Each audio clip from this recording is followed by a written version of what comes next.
Ok, hello សួស្តីបងប្អូនទាំងអស់គ្នានៅក្នុងសង្គមបណ្ដាញ YouTube ទាំងអស់គ្នាអូខេនៅក្នុងវីដេអូនេះខ្ញុំបាទនឹងបង្រៀនបងប្អូនទាំងអស់គ្នាពីរបៀបនៃការប្រើប្រាស់បាទនៅសញ្ញារូបមនុស្សនៅក្នុងកម្មវិធី kinemaster គឺchroma key អូខេតើគេប្រើប្រាស់នៅchroma key របៀបម៉េចនៅលើកម្មវិធី kinemaster អូខេអញ្ចឹងកុំឲ្យខាតពេលយូរបងប្អូនទាំងអស់គ្នាចូលទៅកាន់កម្មវិធី kinemaster ទាំងអស់គ្នាតោះ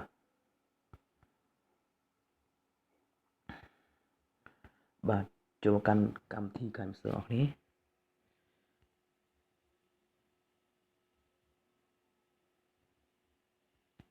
អូខេនេះគឺជាកម្មវិធី kinemaster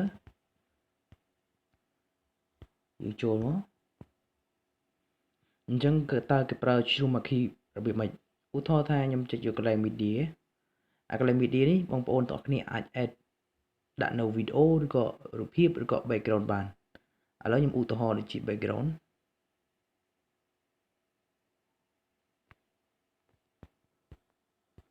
អូខេតោះឥឡូវយើងចូលដល់ពីការប្រើប្រាស់នៅ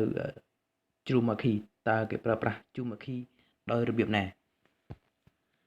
ដើម្បីប្រើប្រាស់នៅ chroma key ដើម្បីឲ្យឃើញសញ្ញានៅ chroma key បើយើងដាក់ធម្មតាទៅគឺវាអត់មានទេសញ្ញា chroma key អាហ្នឹងហើយ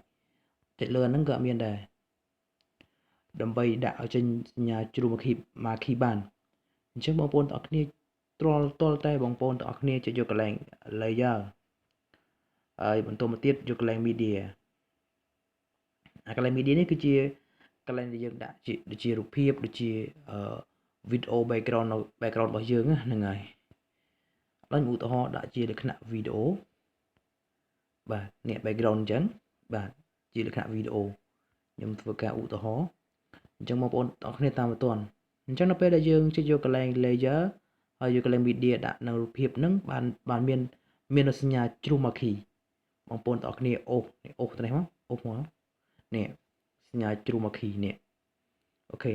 ទាល់តែអ្នកទាំងអស់គ្នាចុចយកកន្លែង layer បើយកកន្លែងតែ media សុទ្ធគឺបានទេប៉ុន្តែបើអ្នកទាំងអស់គ្នាយកកន្លែងlayer ហើយយកកន្លែង media ឬក៏ add នៅវីដេអូផ្សេងដែលយើងបានដាក់នៅ background ខាងក្រោយអូខេអញ្ចឹងយើងយកកន្លែង chroma key គឺសញ្ញារូបនោះបន្តមកទៀតយើងចង់ដាក់អាហ្នឹងបាទដាក់ background អាពណ៌បៃតងនេះឲ្យបាត់ពណ៌បៃតងហើយបន្ទាប់ពីយើងចុចយកសញ្ញារូបមនុស្សហើយយើងចុចយកកន្លែង enable បាទ enable អញ្ចឹងវានឹងបាត់ណាវានឹងបាត់អញ្ចឹងនៅពេលហ្នឹងអាកន្លែងពណ៌ទៅនេះវានឹងដូរតាមពណ៌ background របស់យើងគឺពណ៌កន្លែងនៅលើវីដេអូបាទគឺពណ៌អីបើសិនជាពណ៌នៅលើវីដេអូមានពណ៌ក្រហមវានឹងដូរតាមបើសិនជាអត់មានពណ៌ក្រហមទេយើងដាក់ពណ៌ក្រហមបានវាលោតបាត់នៅ background ខាងក្រោយវីដេអូណាអូខេអាកន្លែងសញ្ញាខាងលើនេះគឺជាសញ្ញាដែលយើងសេរីបាទសេរីភាពព្រិលក៏នេះណា